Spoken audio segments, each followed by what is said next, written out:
শীতের মৌসুম আসতেই উত্তরবঙ্গের অন্যতম প্রকৃতি প্রেমী সংগঠন জলপাইগুড়ি ট্রেকার্স ক্লাবের পক্ষ থেকে আয়োজন করা হয় বিশেষ শিবিরের। এবারের 30তম শিবির চলছে জেলার সামসিং পাহাড়ের ইয়ংটং গ্রামে। প্রকৃতির কোলে বসা এই দুর্গম পাহাড়ি গ্রামে আয়োজিত শিবিরের পশ্চিমবঙ্গের বিভিন্ন প্রান্ত থেকে 82 জন ছাত্রছাত্রী অংশগ্রহণ করেছে। 26শে ডিসেম্বর ক্লাব পতাকা উত্তোলনের মধ্যে দিয়ে শিবিরের উদ্বোধন করা হয়। আগামীকাল 31শে ডিসেম্বর ক্যাম্প ফায়ারের মধ্যে দিয়ে সমাপ্ত হবে রক ক্লাইম্বিং এবং প্রকৃতি পাঠের এই শিবির।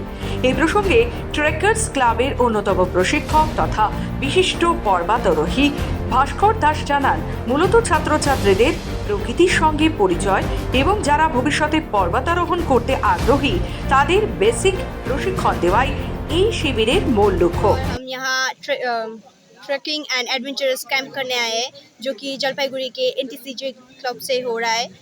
और ये मेरा फर्स्ट ट्रैकिंग कैंप है, एज अ ट्रेकर कह सकते हैं। ये मेरा फर्स्ट कैंप था, तो हम लोग यहाँ शुरू किया है हमने 26 को हम लोग दोपहर को यहाँ आए थे। और आने के बाद हमें हमारा टेंट प्रोवाइड किया गया है। उसके बाद हमारा लंच के बाद हमें उस दिन के लिए रेस्ट दिया गया है, समझाने के बाद कि कैंप कैसे होता है, इंट्रोडक्शन, और कैसे हम कैंप में डिसिप्लिन से रहते हैं और हर दिन कैसे रूटीन फॉलो करते हैं, ये सब सिखाया गया है। NTPC ने मेरे को अपॉर्चुनिटी दिया कि रॉक क्लाइंबिंग करने का। मेरा एक ड्रीम था कि मेरे को रॉक क्लाइंबिंग करना था। मैं जिस दिन से रजिस्ट्रेशन करवाया था उस दिन से मैं सोच के रखा था कि रॉक क्लाइंबिंग करूँगा। आज फाइनली किया हूँ। बहुत डर लग रहा था, पर यहाँ इन लोग का गाइडेंस, इन लोग का सपोर्ट मेरे को फाइनली अच्छे से मैंने रॉक क्लाइंबिंग कर लिया। और मैंने জলপাইগুড়ি জেলার সামসিং অঞ্চলের ইয়ংটংয়ে সম্পন্ন হচ্ছে। গত 26 তারিখ এই ক্যাম্প শুরু হয়েছে এবং চলবে আগামী 31শে ডিসেম্বর পর্যন্ত।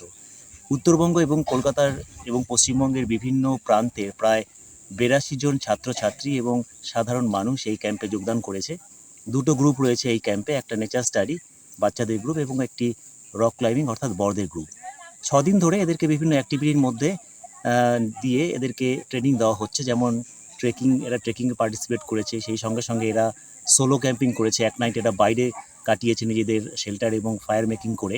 সেই সঙ্গে সঙ্গে এদের বেসিক যে রক ক্লাইম্বিং, সেই রক ক্লাইম্বিং এদের করানো হয়েছে, র্যাপলিং করানো হয়েছে এবং আজ রিভার ক্রসিং করানো হচ্ছে। গত বছর আমার ফার্স্ট টাইম ছিল। গত বছর আমি NS-এ ছিলাম, নেচার স্টাডি গ্রুপে। এবছর আমি RC-তে আছি। আমরা 26 তারিখে ইয়ংটং সামসিংয়ে এসেছি ক্যাম্প করার জন্যে। আর এবছর তো নতুন গ্রুপ, নতুন ক্যাটাগরি, নতুন এক্সপিরিয়েন্স, নতুন অ্যাডভেঞ্চার। এখানে আমরা রক ক্লাইম্বিং করেছি, র্যাপলিং করেছি, river crossing was the best part, and today we are doing solo camping here.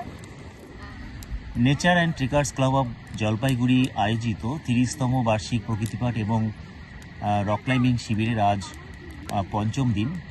আমরা 26 তারিখ এই ক্যাম্পে এসেছিলাম এবং আগামী 31 তারিখ পর্যন্ত এই ক্যাম্প চলবে।